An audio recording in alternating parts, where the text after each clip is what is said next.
Hello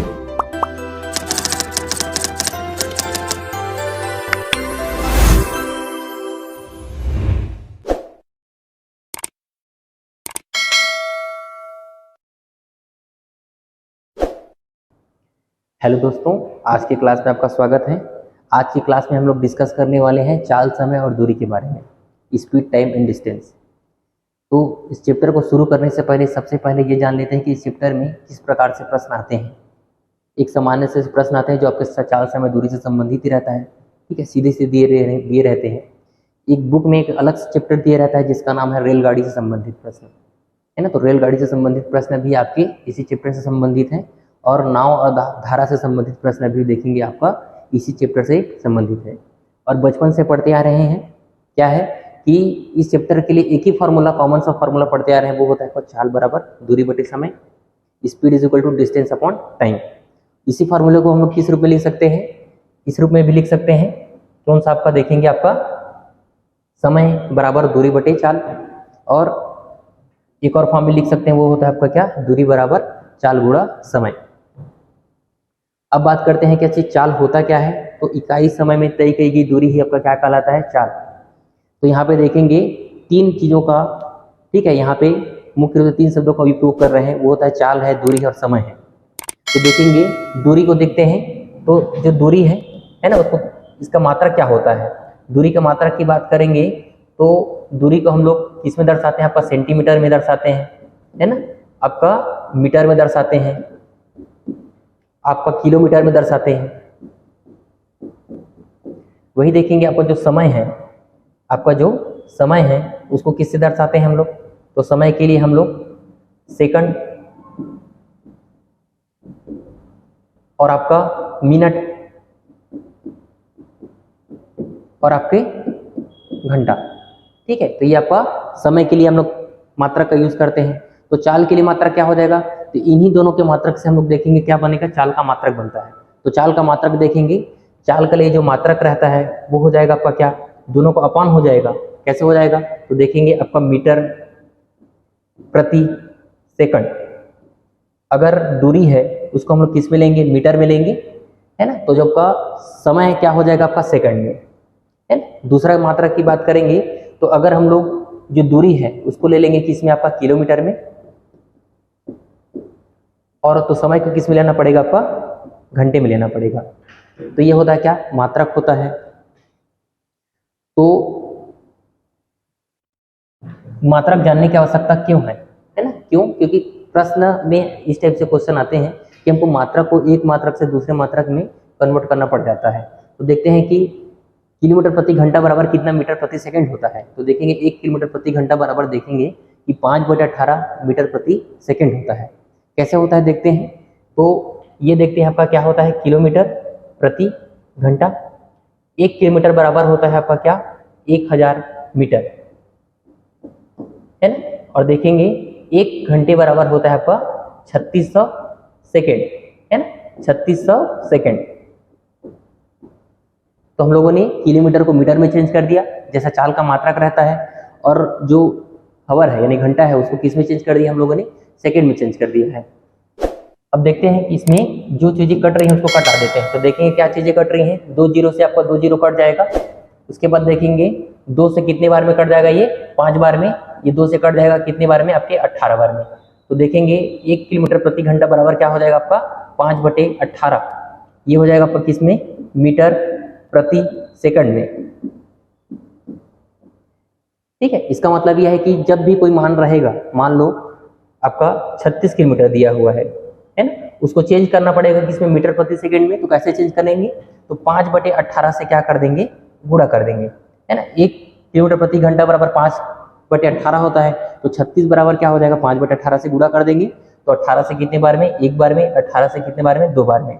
कितना हो जाएगा आपका 10 मीटर प्रति सेकेंड, ठीक है। सेम वैसे ही देखेंगे, मीटर प्रति सेकेंड है उसको किलोमीटर प्रति घंटा में चेंज करना है। तो क्या करना पड़ेगा, 18/5 से गुणा करना पड़ता है। क्यों करना पड़ता है, क्योंकि 1 मीटर प्रति सेकंड बराबर क्या होता है आपका 18/5, ठीक है, किलोमीटर प्रति घंटा होता है। वो कैसे, तो देखेंगे 1 मीटर है ना, 1 मीटर है, उसको देखेंगे क्या चेंज करना पड़ेगा आपको, किलोमीटर में चेंज करना है।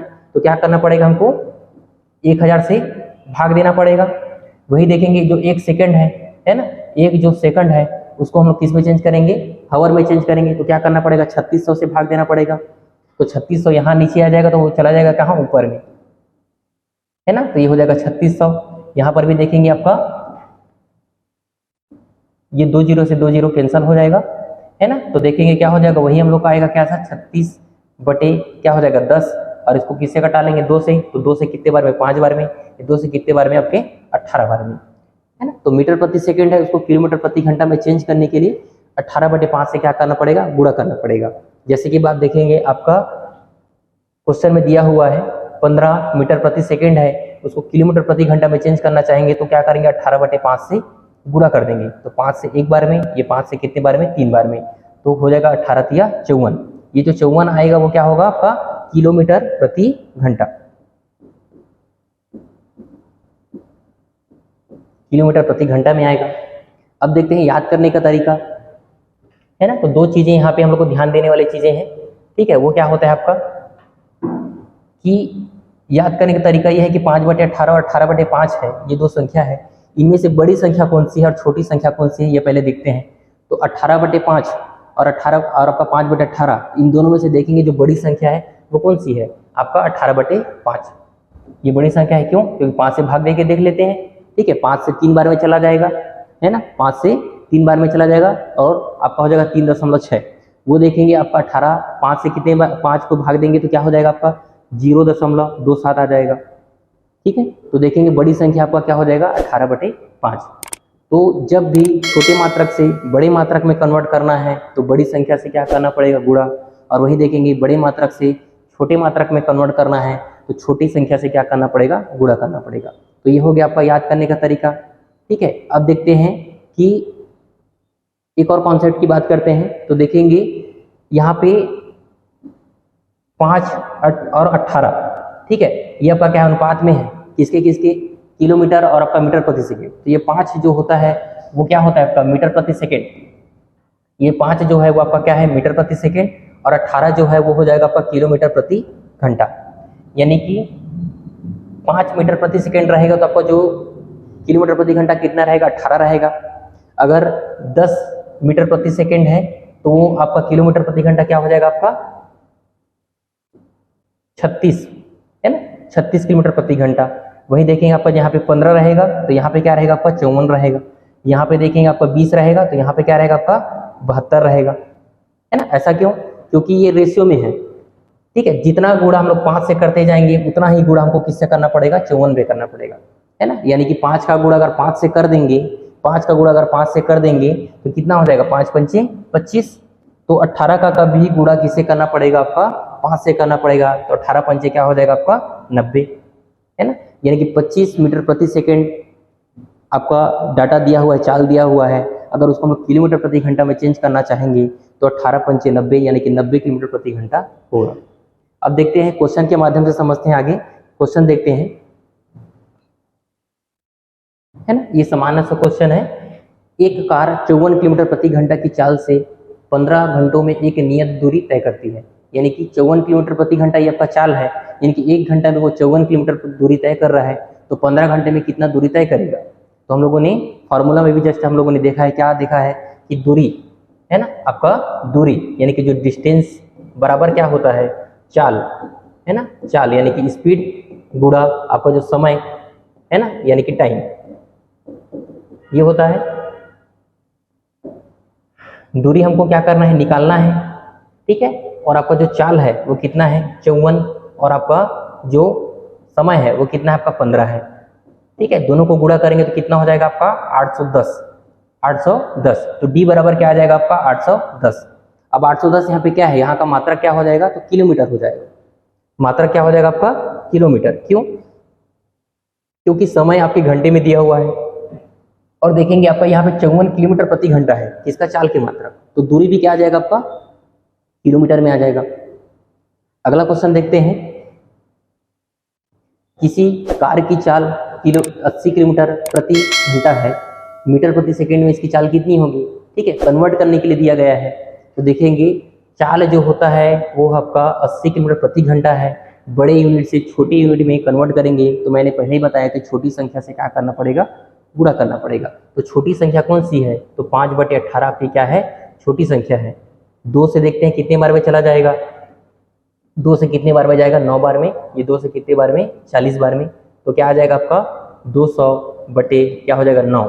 ठीक है, इसको और सरल रूप में हम लोग लिख सकते हैं। तो क्या लिख सकते हैं हम लोग, ठीक है, 9 से कितने बार में जाएगा, 9 से जाएगा आपका 2 बार में। ठीक है, फिर जाएगा 9 से कितने बार में, आपका 2 बार में। बचा कितना, 2, तो हो जाएगा 22 सही 2/9 मीटर प्रति सेकेंड। ये आपका क्या हो जाएगा, आंसर हो जाएगा। अगला क्वेश्चन देखते हैं। एक कार 60 किलोमीटर प्रति घंटा की गति से चलती है और एक विशेष दूरी 1 घंटे में तय करती है ना। तो देखेंगे और क्या बोल रहा है, अगला जो स्टेटमेंट है वो है आपका 40 किलोमीटर प्रति घंटा की गति पर इतनी ही दूरी, ये तो कौन सा दूरी, जो पहले वाले ने तय किया है उतना ही दूरी तय करने में दूसरी कार को कितना समय लगेगा। तो यहाँ पे देखेंगे हम लोग के पास क्या है, 2 स्पीड दिया हुआ है, 2 स्पीड दिया हुआ है। एक होता है आपका 60, ठीक है, और दूसरा का स्पीड कितना दिया हुआ है आपका 40। 2 स्पीड दिया हुआ है ना। तो जाहिर सी बात है 2 स्पीड दिया है तो दोनों के लिए अलग समय होगा और दोनों के लिए अलग दूरी होगा। लेकिन क्वेश्चन में बोल दिया गया है क्या, दूरी दोनों के लिए समान है। क्वेश्चन में बोल दिया गया है दूरी दोनों के लिए समान है। ठीक है, तो देखेंगे आपका जो टाइम है, इसको समय कितना लग रहा है, 1 घंटा। इसके लिए जो टाइम है वो क्या है आपका 1 घंटा। तो 1 घंटे में 60 किलोमीटर प्रति घंटा का जो आपका चाल है, तो 1 घंटे में कितना दूरी तय करेगा, वो 60 किलोमीटर ही दूरी तय करेगा, है ना। तो ये हो जाएगा आपका डिस्टेंस, यहाँ के लिए क्या हो जाएगा आपका 60। वो कैसे, तो देख लेते हैं क्या होता है। हम लोग का जो सूत्र होता है, speed is equal to distance upon क्या होता है, टाइम होता है। और डिस्टेंस इज इक्वल टू क्या हो जाएगा आपका स्पीड इंटू टाइम, है ना। तो देखेंगे स्पीड क्या है आपका 60 है और आपका जो समय है वो कितना 1 घंटा है। कितना हो जाएगा आपका बराबर 60। तो देखेंगे आपका जो दूरी है वो क्या निकल जाएगा आपका 60 निकल जाएगा। वही देखेंगे जब उतना ही दूरी बोला गया है, मतलब इसके लिए भी दूरी क्या हो जाएगा आपका 60 हो जाएगा। इसके लिए जो डी का मान क्या हो जाएगा आपका 60 हो जाएगा। तो इसके लिए क्या निकालना पड़ेगा हमको, समय निकालना पड़ेगा। समय हमको निकालना है ना। तो समय के लिए हम लोग फार्मूला देखे थे क्या होता है, उसी फार्मूले को इस प्रकार से भी लिख सकते हैं। क्या रहता है आपका, टाइम इज इक्वल टू क्या होता है, डिस्टेंस अपॉन क्या होता है आपका स्पीड होता है। डिस्टेंस कितना है आपका 60 है और आपका स्पीड कितना है आपका 40 है।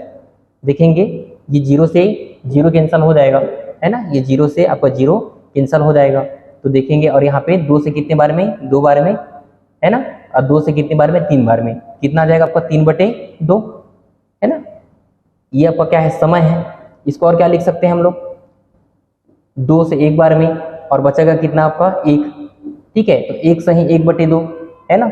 अब देखेंगे ये क्या है आपका समय है, तो 1 घंटा, ये अब आधा है, मतलब क्या है आपका 1.5 घंटा। ठीक है, इसका मतलब क्या है आपका, इसका मतलब क्या है 1 + 1/2 है।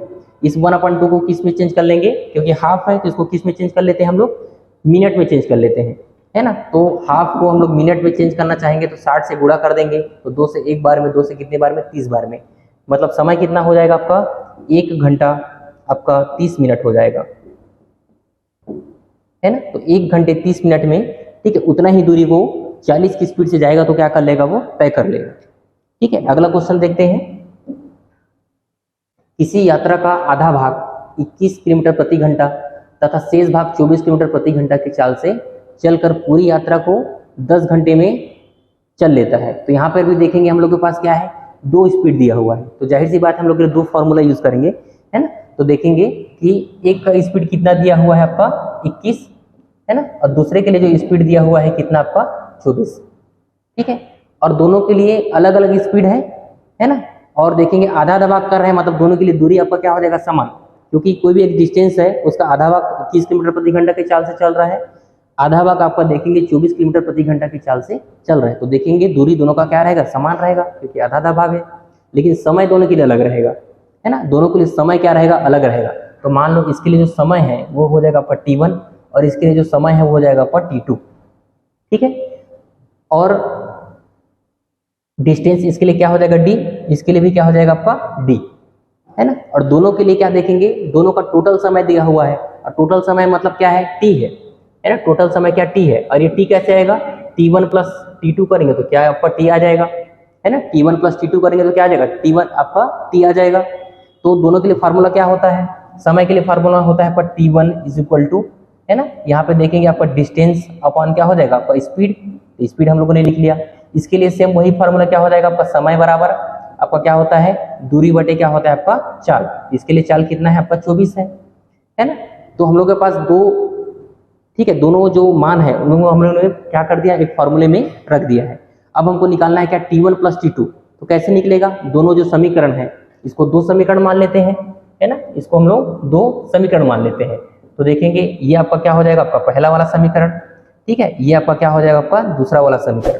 दोनों समीकरण को क्या कर देंगे जोड़ देंगे। तो दोनों समीकरण जोड़ देंगे तो क्या हो जाएगा T1 प्लस आपका T2 is equal to D upon क्या हो जाएगा 21 प्लस डी अपॉन क्या हो जाएगा आपका 24। दोनों को जोड़ देंगे तो क्या निकल जाएगा T, और T बराबर हम लोग का क्या दिया हुआ है 10 घंटे। T बराबर क्या दिया हुआ है हमारा 10 घंटे, ठीक है। तो T बराबर हो जाएगा आपका 10 बराबर, ठीक है, इन दोनों का एलसीएम ले लेंगे। तो दोनों का एलसीएम ले लेंगे तो कितना आ जाएगा आपका 168 168, ठीक है। तो 168 21 से कितने बार में जाएगा आपका 8 बार में चला जाएगा। तो 21 से 8 बार में चला जाएगा और बचेगा ऊपर में कितना आपका D प्लस 24 से कितने बार में चला जाएगा तो 7 बार में चला जाएगा। तो क्या हो जाएगा यहाँ पे 7D, है ना। दोनों को जोड़ देंगे तो कितना हो जाएगा 15D, ठीक है, दोनों को जोड़ देंगे तो कितना हो जाएगा आपका 15D। तो 15D अपॉन में क्या हो जाएगा 168। अब देखेंगे यहाँ से D बराबर क्या हो जाएगा, तो D बराबर हो जाएगा आपका ये तो 10 है ना, और ये 168 नीचे में है हर में है, वहाँ चला जाएगा तो कहाँ चला जाएगा अंश में चला जाएगा। तो 168 यहाँ देखेंगे आपका 15 है वो आपका क्या है अंश में है, वहाँ चला जाएगा तो कहाँ चला जाएगा हर में चला जाएगा। तो 15 आपका नीचे में आ जाएगा, ठीक है।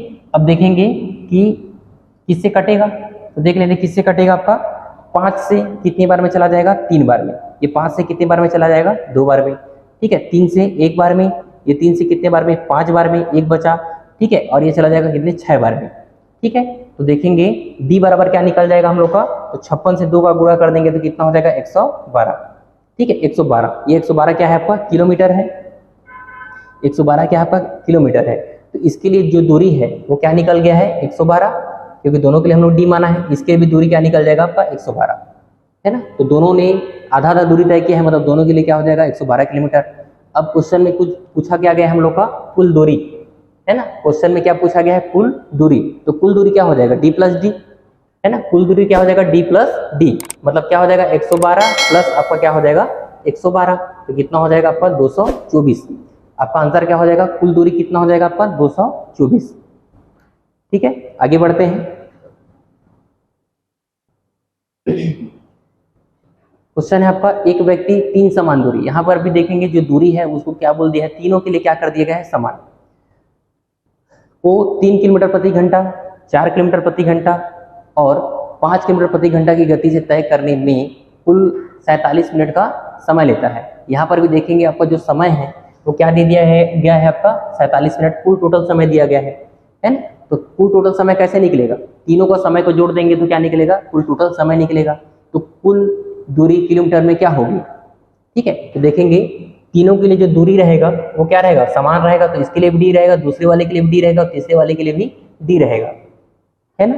तीनों के लिए समान दूरी बोला गया है, तो इसलिए तीनों का जो दूरी है उसको हम लोगों ने ले लिया क्या समान। उसके बाद देखेंगे तीनों के लिए जो स्पीड है वो क्या है अलग अलग है, तो तीनों के लिए स्पीड देखेंगे तो इसके लिए आपका क्या है 3 है, दूसरे वाले के लिए 4 है और तीसरे वाले के लिए क्या है 5 है, ये आपका क्या है चाल है, ठीक है। और अगर बात करेंगे समय का, तो तीनों के लिए जो दूरी समान है लेकिन चाल अलग अलग है, तो समय क्या लगेगा अलग अलग लगेगा। तो इसके लिए मान लो आपका जो समय है वो क्या लगेगा T1, दूसरे वाले के लिए लगेगा T2, तीसरे वाले के लिए लगेगा क्या आपका T3, ठीक है। अब हम लोग के पास फॉर्मूला है, ठीक है, उस फॉर्मूले में मान रखते हैं, ठीक है। हम लोग के लिए क्या है फॉर्मूला, तो फॉर्मूला देखते हैं। आपका जो फॉर्मूला है वो होता है क्या time is equal to distance upon क्या होता है स्पीड होता है ना। इसके लिए भी क्या हो जाएगा time is equal to distance upon क्या हो जाएगा स्पीड, तीसरे वाले के लिए क्या हो जाएगा time is equal to distance upon speed. ये आप लोगों का क्या होता है फार्मूला है, ठीक है। समय बराबर दूरी बटे चाल, है ना। तो तीनों को हम लोग को एक ही फार्मूला में पुट करते हैं। इसके लिए क्या हो जाएगा वो, तो ये हो जाएगा आपका T1 is equal to D क्या है D का D लिखते हैं, और आपका जो स्पीड है वो कितना है आपका 3 है, ठीक है। इसके लिए देखेंगे T2 समय क्या लग रहा है T2, इस आपका डिस्टेंस क्या है D है, और आपका जो स्पीड है वो कितना है आपका 4 है, ठीक है, तीसरे वाले के लिए देखेंगे क्या हो जाएगा T3 is equal to D upon क्या हो जाएगा आपका स्पीड क्या हो जाएगा यहाँ पे 5। ये हो गया। अब हम लोग के पास यहाँ पे 3 समीकरण है ना, T1 is equal to D upon 3, T2 is equal to D upon 4 और आपका T3 is equal to D upon 5। अब हमको क्या निकालना है, दूरी ही निकालना है ना, हमको क्या निकालना है, दूरी निकालना है। ठीक है, तो दूरी निकालना है तो दूरी को बने रहना है। तो देखेंगे आपका कुल टोटल समय कैसे निकलेगा, है ना, कुल समय हम लोग के मान लो हम लोग पास T है तो कुल टोटल समय कैसे निकलेगा, T1 T2 और आपका T3 ये हो जाएगा, है ना। तीनों के समय को जोड़ देंगे तो क्या निकलेगा, कुल समय निकलेगा। ठीक है, तो कुल समय निकालने के लिए क्या कर देंगे, तीनों समीकरणों को जोड़ देंगे। तो T1 T2 प्लस T3 बराबर क्या हो जाएगा, बराबर में क्या हो जाएगा आपका d upon 3 plus d upon क्या हो जाएगा 4 हो जाएगा प्लस आपका d अपॉन क्या हो जाएगा 5 हो जाएगा। ठीक है, तो देखेंगे आपका T1 plus T2 plus T3 बराबर क्या दिया हुआ है आपका 47, है ना, क्या दिया हुआ है आपका 47 मिनट। यहाँ लिख लेंगे क्या हो जाएगा आपका 47 मिनट। ठीक है, अब चूंकि देखेंगे कि ये जो डाटा है ये आपका क्या है, किलोमीटर प्रति घंटा, है ना, किलोमीटर प्रति घंटा, किलोमीटर प्रति घंटा। समय भी हम लोगों ने लिए हैं क्या, इसमें घंटे में, तो ये आपका घंटा में है क्या, तो घंटे में नहीं है, तो इसको क्या कर लेंगे, घंटे में चेंज कर लेंगे। ठीक है, मिनट को किस में चेंज कर लेंगे, घंटे में चेंज कर लेंगे। तो घंटे में चेंज करने के लिए क्या करते हैं, 60 का भाग दे देंगे, 60 का क्या दे देंगे, भाग दे देंगे।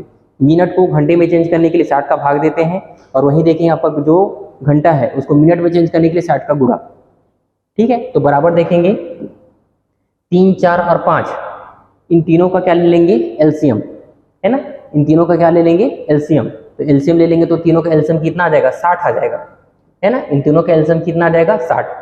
ठीक है, उसके बाद देखते हैं ये 3 60 को कितने बार में काटेगा, 20 बार में, तो यहाँ पे हो जाएगा 20D प्लस 4 जो है 60 को कितनी बार में काटेगा, 15 बार में काटेगा, तो 15D प्लस 5 है वो 60 को कितने बार में काटेगा आपका, 12 बार में काटेगा, तो 12D हो जाएगा। ठीक है, उसके बाद देखेंगे यहाँ पे 47 अपॉन क्या हो जाएगा 60 इज इक्वल टू 20, 15 और आपका 12, तीनों को टोटल कर देंगे तो कितना आ जाएगा 47, ये हो जाएगा D अपॉन क्या हो जाएगा यहाँ पे 60। तो हमको D निकालना है, तो D बराबर क्या हो जाएगा, ये जो 60 है ना, ये हर में है, यहाँ चला जाएगा तो कहाँ चला जाएगा, अंश में चला जाएगा। वही बात करेंगे जो 47 है ये अंश में है तो यहाँ जाएगा तो कहाँ चला जाएगा, हर में चला जाएगा। तो D बराबर क्या हो जाएगा आपका, तो D बराबर हो जाएगा आपका 47 इंटू क्या हो जाएगा 60 अपॉन क्या हो जाएगा आपका 60 इंटू क्या हो जाएगा आपका 47। ठीक है, देखेंगे यहाँ 60 से 60 कट जाएगा, 47 से 47 कट जाएगा, बचेगा कितना आपका 1, बचेगा कितना आपका 1, यानी कि D का मान कितना हो गया 1, D का मान कितना हो गया 1, मतलब इसके लिए क्या हो जाएगा 1, इसके लिए क्या हो जाएगा आपका 1, इसके लिए भी आपका क्या हो जाएगा 1, है ना, यानी कि 1 किलोमीटर, है ना। प्रत्येक जो स्पीड है उसे हम लोग क्या करेंगे, 1-1 किलोमीटर हम लोग दूरी तय करेंगे। पूछा क्या गया है, कुल दूरी, तो कुल दूरी कैसे निकालेंगे, तीनों को जोड़ देंगे। ठीक है, कुल दूरी निकालने के लिए क्या करना पड़ेगा, तीनों को जोड़ना पड़ेगा। तो तीनों को हम लोग जोड़ देते हैं, तीनों को कैसे जोड़ेंगे, तो तीनों जोड़ देंगे D प्लस D क्या हो जाएगा आपका 3D, है ना, और D बराबर क्या है आपका 1 है, तो 3 इंटू क्या हो जाएगा 1 बराबर क्या हो जाएगा 3, ये 3 क्या है आपका किलोमीटर, 3 क्या है आपका क्या हो जाएगा किलोमीटर। अगला क्वेश्चन देखते हैं, A किसी निश्चित दूरी को 8 घंटे में तय करता है, यदि B की चाल A की चाल से 4 गुना हो तो B इस दूरी को तय करने में कितना समय लेगा, है ना। तो क्वेश्चन में बोला गया है क्या, A कोई व्यक्ति है ना, और निश्चित दूरी, ठीक है, तो A के लिए बात करते हैं, A के रिस्पेक्ट में बात करते हैं। A कोई दूरी है, मान लो वो दूरी क्या है आपका D है ना, मान लो वो जो दूरी है वो आपका क्या है D है, और इसको तय करने में कितना समय ले रहा है 8 घंटे, है ना। तो ये आपका दूरी है, ठीक है, और आपका जो समय है वो आपका क्या है 8 घंटे, ठीक है। और आपका जो स्पीड है ना, जो आपका चाल है, ठीक है, उसको मान लेते हैं क्या x, है ना, उसको मान लेते हैं क्या x। तो पूछा क्या गया है, यहाँ तक हम लोगों ने लिख लिया, ये क्वेश्चन में जो दिया हुआ है यहाँ तक हम लोगों ने लिख लिया है। अब क्वेश्चन में क्या बोला गया है, यदि B की चाल A की चाल से 4 गुना है ना, तो हम लिख लेते हैं B के लिए लिख लेते हैं, है ना। B के लिए क्या बोला गया है, जो चाल है वो ए की चाल से कितना है 4 गुना, तो वो x है तो ये कितना हो जाएगा आपका 4x हो जाएगा। और b इस दूरी को तय करने में कितना समय लेगा, जो दूरी रहेगा इसके लिए भी क्या रहेगा आपका d रहेगा, है ना, जो दूरी है इसके लिए भी क्या रहेगा आपका d रहेगा। और हमको पूछा क्या गया है समय, हमको पूछा क्या गया है आपका समय पूछा गया है, कितना ही दूरी कितने समय में तय करेगा। तो देखेंगे दूरी तो पूछा नहीं गया है, तो देख आपका जो इसके लिए फॉर्मूला क्या हो जाएगा आपका दूरी बराबर, है ना, distance is equal to speed into time. इसके लिए भी सेम हो जाएगा आपका दूरी बराबर स्पीड इनटू क्या हो जाएगा टाइम हो जाएगा, है ना, वही चाल है, चाल बराबर दूरी बटे समय। उसको इस रूप में भी लिख सकते हैं, क्या लिख सकते हैं आपका दूरी बराबर क्या हो जाता है आपका चाल गुणा समय। तो दूरी दोनों के लिए समान है, d है।